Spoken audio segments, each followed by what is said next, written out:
사랑의 나눔. 사도행전 4장 32절에서 37절 말씀입니다.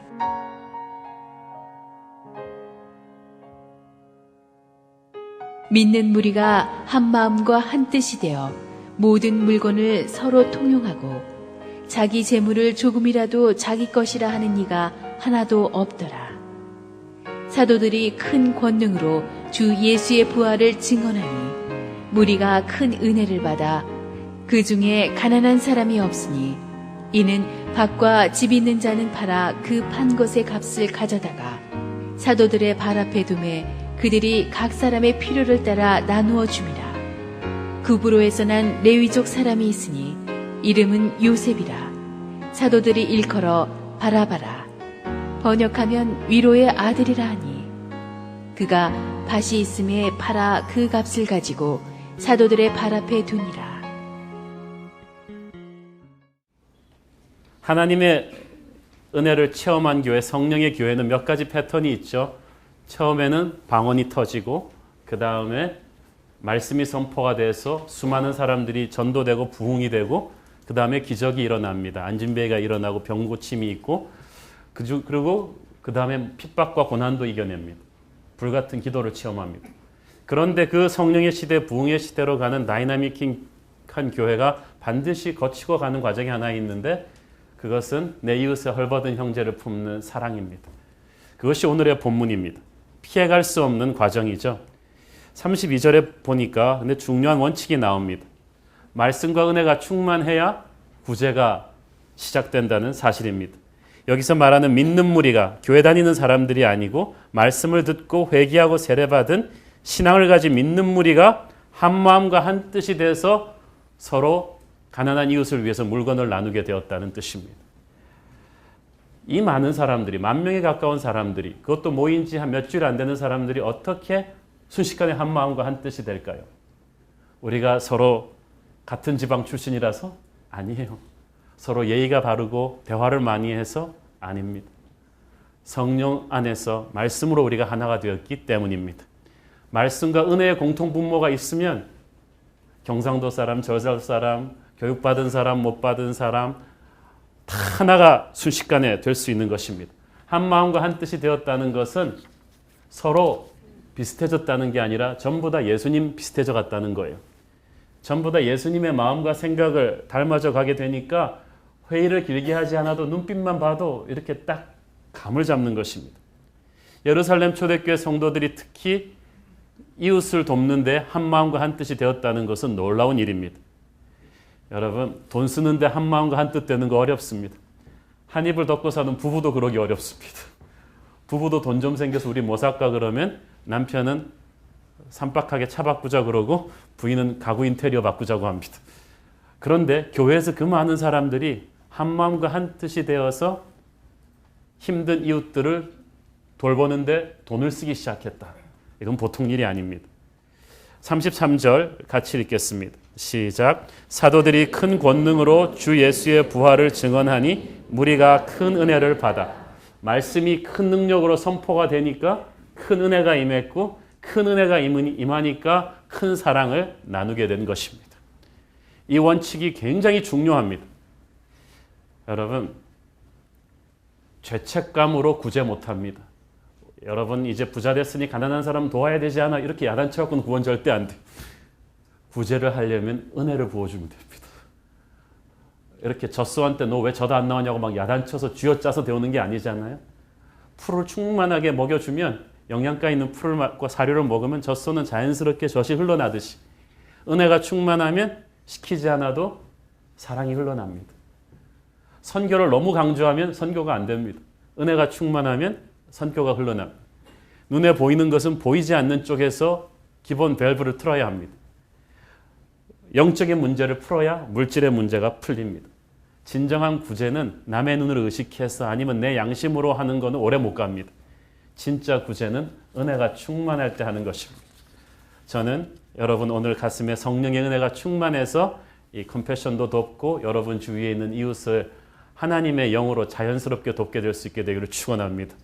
제가 왜 이 얘기를 하냐면은 제가 인간적으로 푸시해갖고 이거 오래 못 가요. 성령이 은혜로 여러분의 영혼을 뒤집어야 돼요. 물질관이 바뀌어야 돼요. 성령 충만하면 물질관이 바뀌어야 되거든요. 32절 보세요. 믿는 무리가 한 마음이 되어 모든 물건을 서로 통용하고, 영어 성경에 보니까 they shared everything. 자기 물건을 남의 거랑 나눠 쓰기 시작한 거예요. 이거 물건이 안 좋은 쪽은 갈등이 없지만 좋은 쪽은 갈등이 많아요. 여러분 방금 산 새 차 옆에 집사님이랑 나눠 쓸 수 있어요? 방금 새로 바꾼 집 옆에 집사님이랑 나눠 쓸 수 있어요? 쉽지 않아요. 예나 지금이나 돈 벌기 얼마나 어렵습니까? 내가 어떻게 번 돈인데 그 돈을 함부로 씁니까? 그런데 이 초대교회 성도들이 이걸 했다는 거예요. 그것은 물질관이 달라졌다는 뜻입니다. 착해진 게 아니라 돈을 보는 눈 자체가 성령의 감동으로 달라진 거예요. 여러분 안에 말씀이 임하고 성령이 임하면 물질관이 달라질 것입니다. 가치관이 달라질 것입니다. 돈이 보는 눈이 달라질 거예요. 그게 돼야 진정한 구제가 됩니다. 자기 것이라고 주장하지 않았다는 말은 그럼 네 것이다라고 주장한 것이 아니에요. 그건 공산주의죠. 이건 민중의 것이다라고 하는 게 아니고 이게 다 하나님 것이라는 것을 깨달은 거예요. 자기는 관리자일 뿐이라, 청직일 뿐이라는 것을 깨달은 것입니다.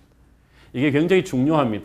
여러분이 구제할 때, 이 컴패션 헌금 보낼 때 내 것을 준다고 생각하면은 아까운 마음이 들어요. 계산기 두드리게 돼요. 따지게 돼요.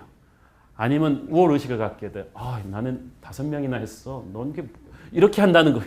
비교하게 돼요. 그러나 자신의 것이 아니라 하나님의 것을 나눈다는 생각을 하면 완전히 달라지죠. 나누면서 마음의 기쁨이 생겨요. 저는 여러분이 기쁘게 하기를 바랍니다. 이웃과 비교하지 않아요.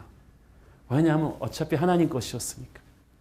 성경은 부자 성도들이 가난한 성도들을 도왔다고 하지 않고 서로 가진 것을 나누었다고 했습니다. 그 말은 진짜 돈 많은 부자들만 내놓은 게 아니라 정말 연약한 가난한 사람도 더 가난한 사람과 나누었다는 뜻이.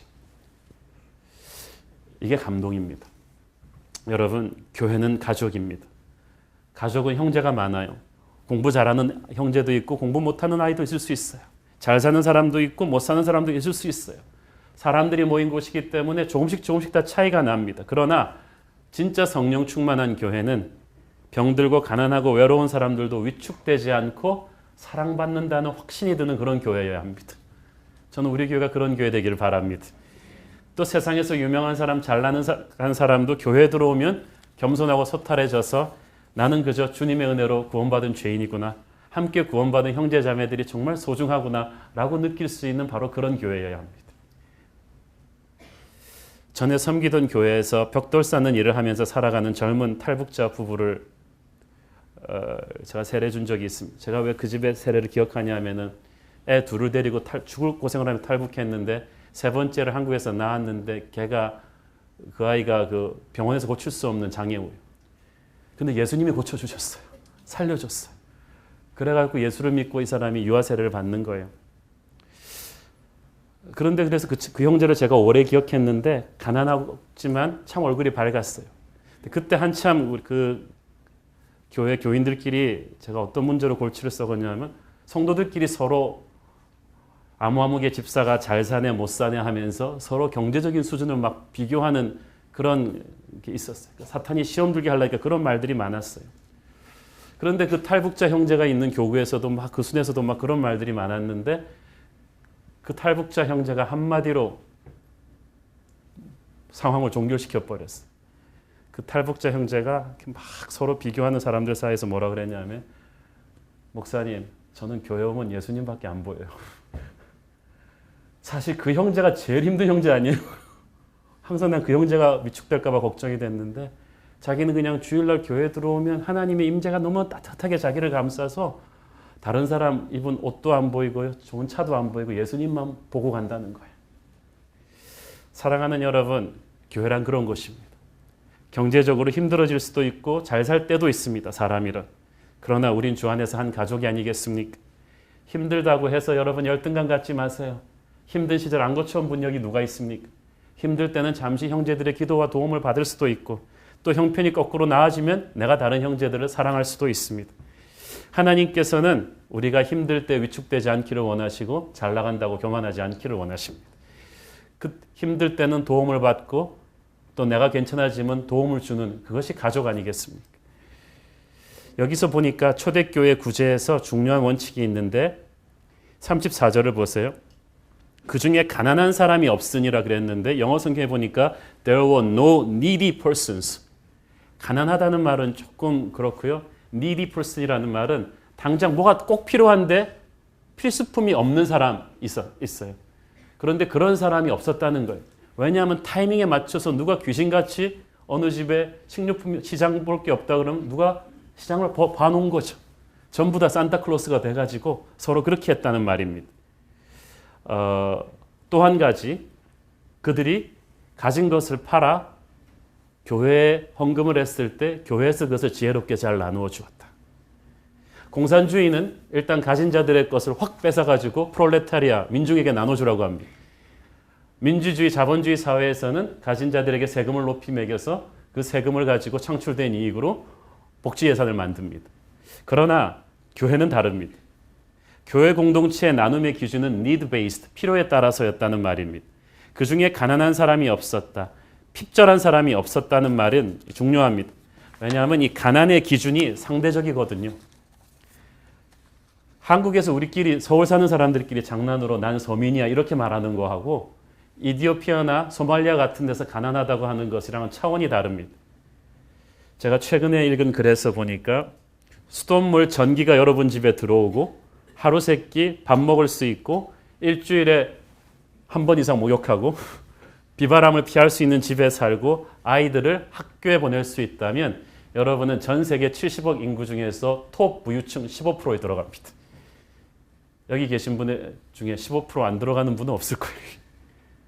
우리가 무엇을 먹을까 무엇을 마실까 근심하지 말라는 말을 이렇게 적용할 때 중국집 갈까 한식 먹을까 고민하는 동안에 매일 전 세계에서 4만 명에서 8만 명이 넘는 사람들이 그냥 굶어 죽습니다.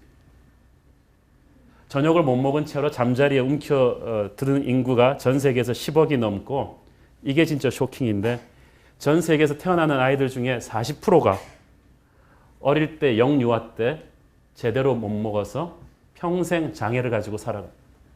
전 세계 인구의 40%의 아기가 그렇게. 북한은 뭐 말할 나이도 없고. 그리고 전 세계 아이들 중 3%만이 나중에 직업을 가질 수 있는 정상적인 교육을 받고 자라는.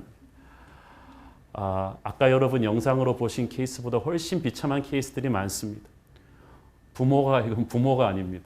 힘드니까 자기 애들을 사창가에 팔아버리는 사람도 있고 그냥 길에다 갖다 버리는 사람도 많고 우리가 물질적으로 어렵다고 불평하기 전에 우리는 하나님의 눈을 봐야 되는 거죠. 그 찬양도 있잖아요. 구제란 내가 그냥 동정심으로 우월한 자가 던지는 게 아닙니다. 아버지의 마음을 품는 것입니다. 우리가 소나타를 그랜저로 바꿔달라고 기도하는 그 기도를 듣고 계신 주님께서는 지구 건너편에 우리가 알지도 못하는 그 굶어 죽어가는 아이들을 붙잡고 있는 그 아버지의 기도를 듣는 분이시다. 그러므로 우리가 무조건 가난한 이웃 돕는다고 할 때 그 기준 정하기가 쉽지 않아요. 중요한 거는 내가 처한 상황에서 내 형편을 정확하게 아시는 성령님께서 그 순간에 주시는 그 프롬프팅에 순종하는 그 순간이에요. 뭐 내가 한두 명 돕는다고 전 세계 기아 문제가 해결되나? 라고 생각하십니까? 물론 해결되지는 않죠. 그러나 그 순간에 그 아이는 하나님이 여러분에게 준 우주입니다. 전 세계입니다. 한 명씩 한 명씩 그렇게 살리는 거죠. 사랑하는 여러분, 도움을 받는 입장에서 주는 입장으로 전환하는 게 이게 쉽지가 않습니다. 돈이 많아지면 내가 돈 벌게 되면 남 돕기 시작할 것 같아요? 그렇지 않아요. 한국은 88 올림픽 이후부터 사실은 굶어 죽는 보릿고개는 끝났다고 봐야 돼요. 그리고 남을 도울 수 있는 능력을 가졌는데도 10여 년이 넘도록 우리가 그걸 안 한 거예요. 아직도 OECD 국가 중에서 우리나라 경제력이 비교해 볼 때 제3국의 빈민들을 돕는 구제헌금이 우리나라가 제일 약합니다. 돈이 없어서가 아니라 마인드가 아직도 그게 안 된 거예요. 사랑하는 여러분, 저는 그 한국 전쟁 때 그 고아들을 보면서 하나님의 마음을 느꼈던 그 수완스 목사의 그 마음이 오늘 세계 경제 12대국으로 부상한 여러분에게 임하기를 바랍니다. 우리가 너무 받기만 하는데 익숙해져 가지고 도울 타이밍에 그걸 놓치면 안 됩니다. 각 사람의 필요에 따라서 나누었단 말은 모두 필요한 만큼 받고 더 이상 욕심내지 않았다는 뜻이고 또 남는 것은 자기보다 더 힘든 형제들에게 흘려보냈다는 뜻입니다. 저는 그 원칙 하나만 알고 있습니다. 부자가 가난한 사람을 꼭 돕는 게 아니라요. 진짜 힘든 사람이 힘든 사람을 돕더라고요. 20년 전에 제 인생에 굉장히 충격을 주었던 사건이 있습니다. 그때 제가 이제 교포교회 전도사 시절이었는데 한국도 그렇지만 좀 파트타임 교포교회 전도사들 정말 가난합니다. 신학교 등록금 내고 또 그 교회에서 조금 월급 받고 그래갖고 파트타임으로 자기들이 가서 미국에서는 캐시 없으면 안 되고 육체 노동을 해서 바쁘게 이제 막 살아가고 있었는데 그러다 보니까 이제 막 전도사님들 설교 준비할 시간이 없는 거예요. 근데 그 교회는 좀 큰 교회가 돼가지고 전도사님들이 설교가 안 좋다는 막 그런 막 비난도 많이 하시고 그랬는데 어느 날 한 할머니 권사님이 아주 남루한 권사님이 제 손을 꽉 잡았어요. 그때 저는 그래서 어른들을 보면 좀 무서운 기억이 있었는데 그분이 꼬깃꼬깃한 100불짜리 지폐를 제 손에 딱 쥐어주는 거예요. 그러면서 한 전도사 이걸로 책 사봐. 좋은 목사가 되려면 책을 많이 읽어야 돼. 자, 그런데 여러분 20년 전에 그 100불이 그분한테 어떤 돈이냐 하면은 미국 정부에서 저소득층 65세 이상의 노인들을 위해서 주는 그 웰페어 금액이 한 달에 550불이었습니다. 그때. 근데 그분이 노인 아파트에 그렇게 가난한 교포 할머니들이 모여 살면서 그 돈으로 생활을 하는 거예요. 딱. 그때 550불에서 거의 5분의 1을 잘라서 저를 준 거예요. 책 사보라고. 목사는 책을 많이 봐야 돼. 저는 그때 충격을 받았어요. 아니 전도사님들 설교 못한다고 비난하는 분들은 많았지만은 아유 부자 장로님들도 아니고 그 할머니 권사의 그 100불이 제 가슴에 쿵 하고 와닿았어요. 그리고 제가 그때 결심을 했습니다. 하나님이 나를 조금이라도 힘을 주시면은 나는 평생 목회하면서 가난한 목사들과 선교사들을 돕는 교회가 되겠다. 그래서 저희가 개척한 지 2달 만에 우리가 러브펀드 추수감사절 헌금을 해서 개척교회 돕는 일을 시작한 거예요. 그 할머니 권사가 저한테 준 선물이었죠. 부자가 돕는 게 아니라 성령의 사람이 움직이는 것입니다. 저는 우리 새로운 교회 성도들 중에 뭐 그렇게 부자도 없고 그렇게 가난한 분도 없으시지만은 하나님의 감동으로 이웃을 품는 여러분 되기를 바랍니다. 여기서 보니까 구제가 모든 성도들 사이에서 먼저 성도들 사이에서 이루어지는 걸 볼 수가 있죠. 그러니까 교회 안에서 힘든 성도들이 있을 때 외부로 도움 청하지 않고 자기들 내부에서 다 각자 낸 돈으로 서로 필요를 채워줬다는 거예요. 자, 여러분 기억하세요. 내가 누군가의 기도 응답입니다. 우리가 보통 가난한 사람 보고 정부는 저런 사람 안 도와주고 뭐 하는 거야? 우리 세금 받아가지고. 왜 삼성그룹은 저 사람 안 돕는 거야? 이런 욕하면 여러분 심보는 가룟유다 심보가 되는 거예요. 가룟유다가 그랬거든요. 마리아가 옥합을 깨서 그 비싼 향유를 주님 발 앞에 놓아드릴 때 누가 뭐라 그랬어요? 지가 나서가지고 저 돈이면 가난한 자들을 도울 수 있겠거니. 실은 자기가 훔치는 도둑이었으면서. 사랑하는 여러분, 가난한 이웃들을 보면서 왜 정부가 나서지 않느냐, 재벌이 나서지 않느냐, 우리 교회 나보다 잘 사는 사람도 많다, 이렇게 말하면서 도망가지 마세요. 하나님은 바로 여러분 자신이 누군가의 기도 응답이 되기를 원하십니다. 이 은혜를 받고 물질관이 달라지니까 눈에 보이지 않았던 형제 자매들의 필요가 눈에 들어오는데 아까도 말씀드렸듯이 힘든 분들이 더 힘든 분들의 필요를 보는 거예요. 제가 10년 전에 처음 한국에 들어와서 용산 쪽 공동체를 맡아서 신방을 했는데 한 집에 가서 제가 할 말을 잃었습니다. 이 달동네 그 집에 갔는데 아주 남루한 집인데 거의 쓰러지기 그 일보 직전에 그 집인데 거기 그 집 주인 말고도 5명을 데리고 사는데 이게 사람들이 보니까 이상해. 보니까 성인 정신장애우 5명을 그 집 주인이 데리고 살아요. 근데 그 집 주인이 누구냐면 자기도 부분 장애가 있어서 혼자 남편한테 버림받아가지고 혼자 사는 50대 권사님인데 정부에서 나오는 보조비하고 자기가 이제 시장에서 일해서 버는 돈하고 장애우 한 명씩 그 당시 돈으로 한 10만 원씩 나오는 걸 가지고 이 장애우 5명을 어디서 살게 됐냐 그랬더니 시장에서 일하다가 집에서 이 사람들을 도저히 감당 못하고 길에다 갖다 버린 이 성인 정신 지체 갖다가 5명 데리고 사는 거예요. 그러니까 아무리 정부 보조비가 있고 그래도 먹성들은 굉장히 좋으셔가지고 그래도 매달 빠듯빠듯한데 기적같이 하나님의 천사가 와서 쌀떡이 비지 않는데 가만 보니까 그날 그 쌀떡을 보니까 그날은 천사가 저더라고요. 쌀떡이 비었어. 그런데 그 전전집에서 거기는 좀 괜찮게 사는 집인데 웬일인지 목사님 고생 많으셨는데 억지로 안 받는데 10만 원을 찔러준 게 있었어. 단 1시간 만에 그 돈이 임자를 찾아가는 거지. 거기다 저도 10만 원까지 냈지만 그게 얼마나 기쁜지. 그런데 중요한 것은 이 50대 권사님이 힘든 티를 하나도 안 되는 거예요. 자기가 혼자 외롭게 살았는데 이 사람들 때문에 자기가 살맛이 난다는 거죠. 저는 그때 깨달았어요. 야, 부자가 가난한 사람을 돕는 게 아니라 성령의 사람이 가난한 사람을 돕는 것이다. 하나님의 그 마음이에요. 자, 여러분 잘 보세요. 또 한 가지, 구제는 교회를 통해서 이루어집니다. 초대교회 성도들이 소유를 팔아서 직접 자기가 이웃을 도운 게 아니고 교회로 가져와서 교회 리더십이 사람들의 필요에 따라 기도하며 나눠주게 했다는 것. 이게 굉장히 중요합니다. 물론 여러분 개인이 직접 도울 수도 있습니다. 그리고 도와야 합니다. 그러나 될 수 있는 대로 자신이 속한 교회에 헌금해서 또 교회에 이런 단체같이 스폰서십 하에서 기도하에 성령의 뜻을 구한 뒤에 베풀도록 하는 게 좋습니다. 왜냐하면 개인이 개인을 도우면 처음에는 좋은 의도로 시작하지만 나중에 가면 시험 받을 일이 많이 생깁니다. 무엇보다도 도움받는 쪽에서 하나님이 아니라 자꾸 사람을 바라보게 돼요. 그러면 피차 힘들어집니다. 그래서 초대교회 교인들이 교회 공동체에다가 헌금해서 교회 리더십이 결정해서 나눠주게 한 것입니다. 아주 지혜로운 방법이죠. 물론 동시에 교회는 성도의 헌금을 투명하고 지혜롭게 기도하면서 사용해야 될 막중한 사명이 있죠. 또 한 가지 어떤 분들은 11조를 꼭 본교회에 내야 하는 분들이 있습니다. 특히 좀 규모가 있는 교회 다니는 분들은 우리 교회는 부자교회니까 11조는 가난하고 작은 내 고향교회에 내는 게 옳지 않느냐고 하시는 분도 있습니다. 상당히 합리적인 말 같지만 그건 아니죠. 11조는 자신이 출석하는 교회에 내는 것이 옳습니다.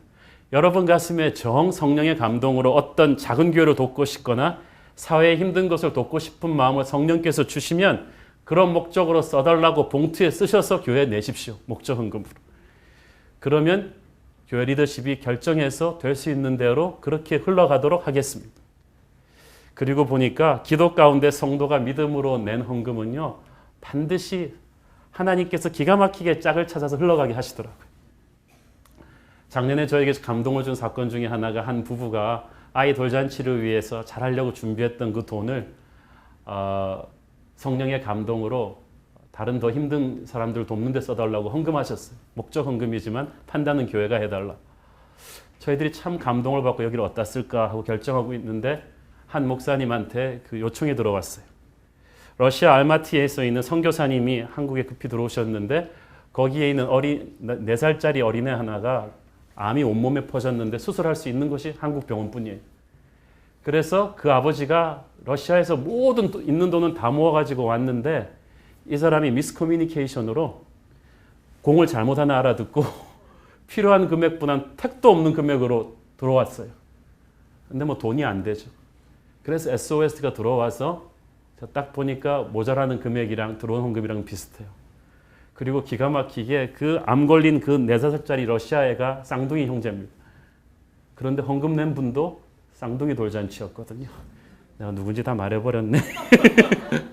하나님께서 돈의 짝을 찾게 하시더라고요. 사랑하는 여러분, 하나님의 교회는 성령의 감동으로 하나님의 사랑을 이렇게 나눌 수 있는 지혜를 하나님께서 주신다는 것을 우리가 많이 보고 느꼈습니다.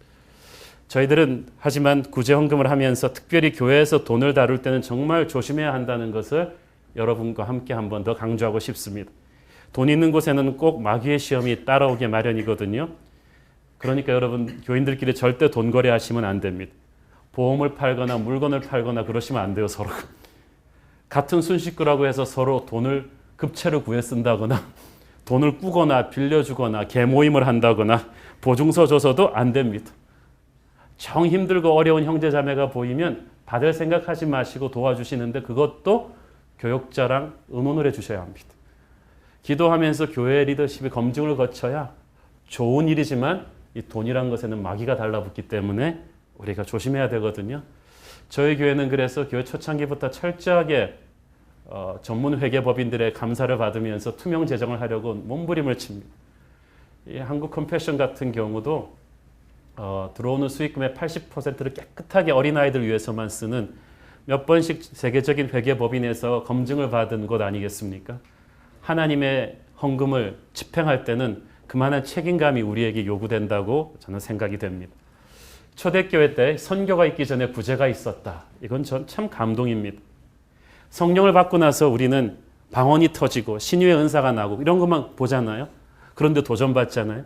그렇지만 더 깊은 성령의 스테이지로 나가면 이웃을 사랑하게 돼요. 여러분의 지갑이 회개해야 진짜 성령 받은 거예요. 굉장히 중요합니다. 제가 한 말이 아니라 마틴 루터가 한 말입니다. 여러분 방언의 은사, 신유의 은사 터지는 분만 부러워하지 말고요. 자기의 삶에서 남을 사랑하는 분들을 부러워하십시오. 우리가 가만 보니까 나는 아직 도울 형편이 안 된다. 그 말도 안 돼. 우리가 삶을 조금만 심플하게 정리하면 충분히 할 수 있습니다. 여러분 휴대폰 약정 기간 동안에 채우세요. 2년 동안 채웠다가 쓰세요. 괜히 옴니아 나오고 아이폰 4 나오고 5 나온다고 그걸 반드시 바꿔야 민족의 평화가 이루어지는 게 아닙니다. 2년 약정 기간만 여러분이 그대로 채운다면, 휴대폰을 가지고 쓸데없는 통화만 하지 않으신다면, 나 지금 가고 있어. 그거 왜 전화하냔 말이지. 이런 작은 것들이 모여서 여러분의 차, 집, 가구, 옷 그렇게 너무 금방금방 바꿔야 된다는 강박관념을 갖지 마십시오. 우리가 작은 사랑으로 심플하게 줄이면 하나님께서는 충분히 우리의 손을 통해서 이웃을 사랑하게 하십니다. 우리가 누군가의 기도 응답입니다. 저는 누군가의 한 번의 큰 거액의 헌금이 아니라 성령을 받은 한 사람 한 사람의 마음에서 우러나오는 사랑이 우리 교회를 통해서 흘러가기를 바랍니다. 선교가 있기 전에 구제가 있었다. 저는 그래서 저희 교회 개척한 지 2달 만에 한 추수감사절 헌금을 우리 교회도 개척교회였을 때 다른 미자립 교회들 개척교회를 돕는 데 쓰겠다. 그때 저희 성도가 400~500명이 안 됐을 때 여러분이 3천만 원이라는 귀한 헌금을 해주셔서 그것을 가지고 한국의 10여 군데의 미자립 교회들을 찾아서 우리가 100만 원씩 도와드리고 그 펀드로 시작으로 매달 우리가 만나게 되는 수많은 선교사님들과 어려운 곳을 도와드렸어요. 한국의 미자립 교회 목회자 부부가 교회하다 어렵다 보니까 부부관계가 어려운 데가 많아서 50쌍을 저희들이 초대해서 아주 좋은 경치 좋은 곳에서 2박 3일 수양회를 하면서 휴식에 해드렸어요. 너무나 많은 미자립교회 목사님들 부부들이 살아났습니다.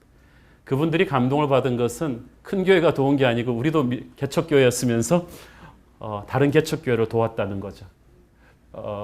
작년에는 여러분이 1억에 가까운 헌금을 해주셔서 그 러브펀드를 더 늘려서 미주 지역과 캐나다 지역에도 보면은 정말 미국 경기가 어려워지면서 열악한 상황에서 목회하시는 개척교회들이 많습니다. 그 개척교회 목사님들 15군데를 우리가 또 도와서 한 달에 200불씩 도와드리는 그 플랜을 확장을 했습니다. 저희들이 왜 초창기부터 이걸 하냐 하면은 이렇게 처음부터 해야 나중에 커서도 이 마음을 계속 갖고 갈 수가 있기 때문입니다. 저희들은 계속해서 선교와 긍휼적으로 전체 예산의 10% 이상을 집행하려는 계획을 갖고 있는데 저는 하나님의 교회가 하나님의 마음을 품고 하나님의 힘든 자녀들을 도와야 한다고 믿습니다. 이것은 어떤 우월감이나 갑의 입장에서 주는 것이 아니라 성령의 마음을 흘려보내는 것이라고 생각합니다. 여러분 나누는 자에게는 하나님이 주는 축복이 있어요. 반드시 있습니다.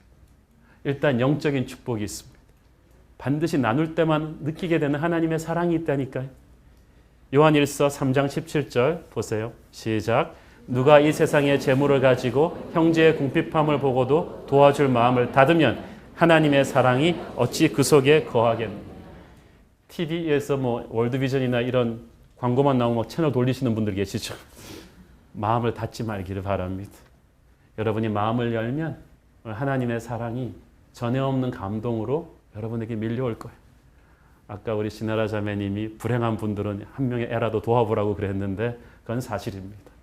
자기가 불행하다고 생각하는 사람은 하나님의 사랑의 손길로 자신을 헌신해 보면 전혀 다른 행복을 주님이 주시는 것을 느낄 수 있을 것입니다.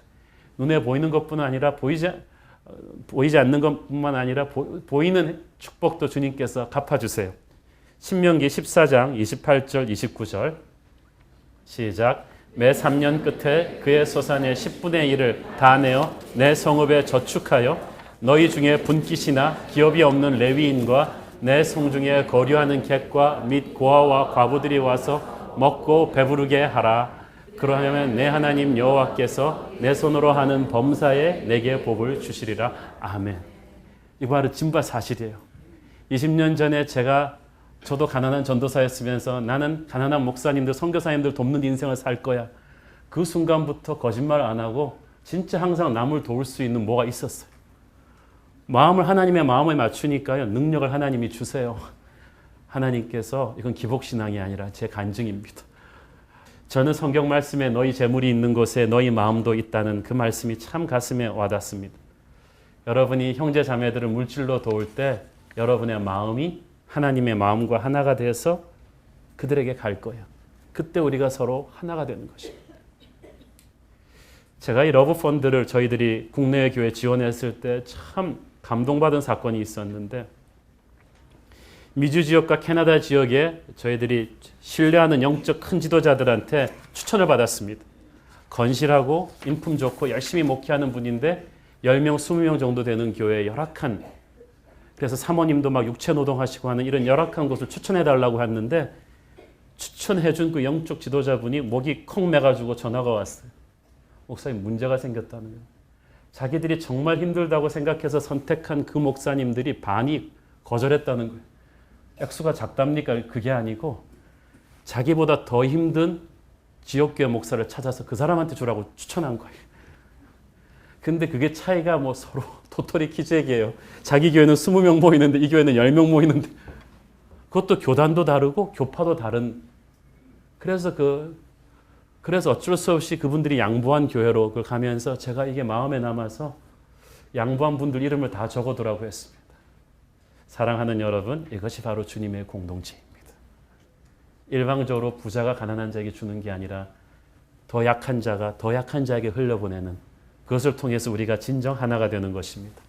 오늘 성령의 시대, 부흥의 시대를 가는 우리 새로운 교회가 오늘의 말씀을 붙잡고 하나님의 마음을 품고 돈을 보는 눈이 달라지고 우리 안에 사랑의 나눔이 충만해지기를 축원합니다. 함께 한번 기도하겠습니다. 하나님 은혜 감사합니다. 주님, 아버지 당신의 마음이 있는 곳에 나의 마음도 있기를 원합니다. 하나님, 우리는 자신이 불행하다고 하고 가난하다고 하고 힘들다고 했지만 열방에 얼마나 만든 한국 전쟁 때 우리 부모님 세대의 고아들과 같은 굶주리고 병들고 부모한테 얻어맞은 아이들이 전 세계에 얼마나 많습니까? 사도행전 이 본문을 붙잡으며 우리도 그런 아이들을 품기 원하고 또 우리 주위에 가난하고 힘든 교회들, 선교사님들을 품기 원합니다. 우리를 사용하여 주시옵소서. 아버지의 마음으로 이웃을 도움으로써 우리가 잃어버렸던 행복을 찾게 하옵소서. 예수님의 이름으로 기도합니다. 아멘.